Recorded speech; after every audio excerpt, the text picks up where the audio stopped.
जैसा कि मैं जनपद रायबरेली से मैं विजय प्रताप सिंह, आज यहाँ पे बहुत सारे साथियों को देखकर बहुत ज्यादा उत्साह मेरे मन में भी जगा है कि आज हमारे पत्रकार साथी एकजुट हो रहे हैं। जिस प्रकार से आज दूर दूर से अन्य राज्यों से भी लोग यहाँ पर आए, सुनकर और देखकर बहुत ज्यादा अच्छा फील हो रहा है।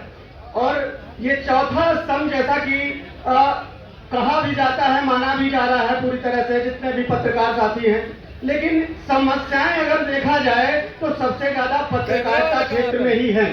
कोई भी आप कोई भी समाज में कोई भी कार्य कर लीजिए, जॉब कर लीजिए, कहीं कोई समस्याएं उतनी नहीं है जितना ज्यादा पत्रकारिता जगत में समस्याएं हैं। मैं देख रहा हूं, मैं 12 साल से अन्य कार्य कर रहा था, अन्य कार्य में लिप्त था, कोई समस्या नहीं थी, कोई नहीं जान रहा था। लेकिन आज मैं 1 साल से पूरी तरह से पूरी ईमानदारी के साथ मैं उतरा तो मैं देख रहा हूं क्षेत्र में लोग हाहाकार जैसा मच रहा है।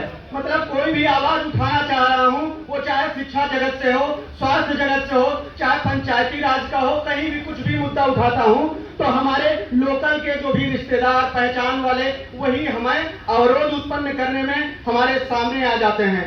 तो बहुत सारी मैं देख रहा हूं, इतना ज्यादा मुझे सामना करना पड़ रहा है कि परिवार भी साथ नहीं देता है। आप जानिएगा, अगर आप सच्चाई से उतर रहे हैं तो परिवार भी मैं मान रहा हूं कि मेरी माँ भी इतना ज्यादा भयभीत होती है कि मुझे कभी कभी लगता है कि मुझे उनकी भी बाइट ले लेनी चाहिए कि आप आखिरकार अपने सच्चे सपूत को, जैसे कि कोई एक फौज में चला जाता है साथी, फौज में जाता है और वो किस तरीके से बॉर्डर पर रक्षा कर रहा है, देश की रक्षा कर रहा है, समाज की रक्षा कर रहा है, लेकिन हम पत्रकार साथी जब हम अपने क्षेत्र को ही कुछ अच्छा नहीं दिखा सकते हैं, कुछ गलत हो रहा नहीं दिखा सकते हैं, तो फिर हम काहे की पत्रकारिता कर रहे हैं। हम देख रहे हैं हमारे बीच में ही क्या बताया जाता है कि आप अपने लोकल की खबरें ना कवर करिए। आप बताइए, आप रेंज हो है आपका, क्योंकि पत्रकार को कोई पेट्रोल नहीं मिलता है, कोई पैसा नहीं मिलता कहीं से भी, किस तरीके से किस परिस्थिति से सामना कर रहा है, लोगों के बीच में जा रहा है, जमीनी स्तर पे कोई किसी से कोई शुल्क भी नहीं ले रहा है, ईमानदारी से कार्य करने का प्रयास करता है, उसके बाद भी उसको दलाल कहा जाता है।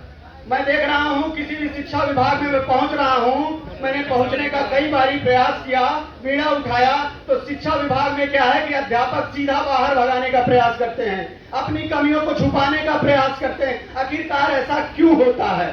नहीं होना चाहिए। आखिरकार मैं चौथे स्तंभ के स्तर से अगर मैं पहुंच रहा हूं तो उन्हें कम से कम सामना करना चाहिए।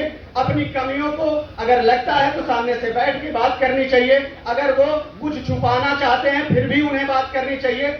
हम नहीं चाहते कि कोई संस्थान है, कोई भी ऐसा जो हम उसको उछालें, लेकिन उसको सुधार करें। ऐसा तो वो हमसे दृढ़ संकल्प करें कि हम दोबारा से ऐसी चीजें यहाँ पर नहीं होंगी, मुझसे वादा करें। हम ये हमारा देश है, हमारा क्षेत्र है, तो हम तो यही चाहेंगे ना कि सब कुछ बेहतर हो, सब कुछ सुधार हो, जो नियम है, जो कानून है, जो संविधान है, उसके रूप से जो है बेहतर चले। लेकिन ऐसा होता नहीं है। हम लोग हमेशा जो है, चाहे वो पुलिस प्रशासन रहा हो, चाहे वो कोई विभाग रहा हो, हमेशा कांटे की लड़ाई है।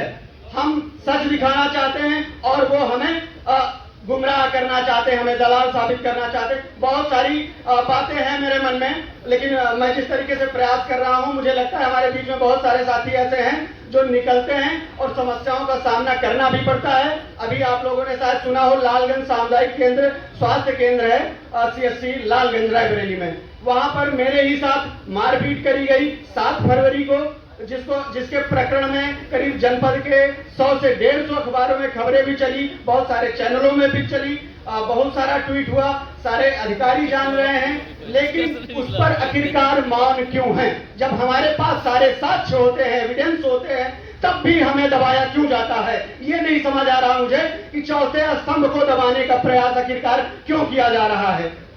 हम 3-4 व्यवस्थाएं, जो कि मैं बहुत सारा कुछ नहीं जान रहा हूं, मैं बहुत जल्दी उतरा हूं, आप लोग पुराने हैं, बहुत कुछ जान रहे हैं। मैं 4 व्यवस्थाएं देश में हैं, जिसमें कि 3 व्यवस्थाओं की निगरानी करने की चौथे स्तंभ की जिम्मेदारी है। तो हमें फिर बार बार रोकने का प्रयास क्यों किया जाता है? बार बार मेरी आईडी कार्ड को टटोला जाता है कि आईडी कार्ड दिखाइए, कहाँ पे आप रजिस्टर्ड हैं। हमें लगता है कि सच्चाई दिखाने के लिए कोई आईडी कार्ड की जरूरत नहीं है, हम सब मीडिया हैं। जय हिंद, जय भारत।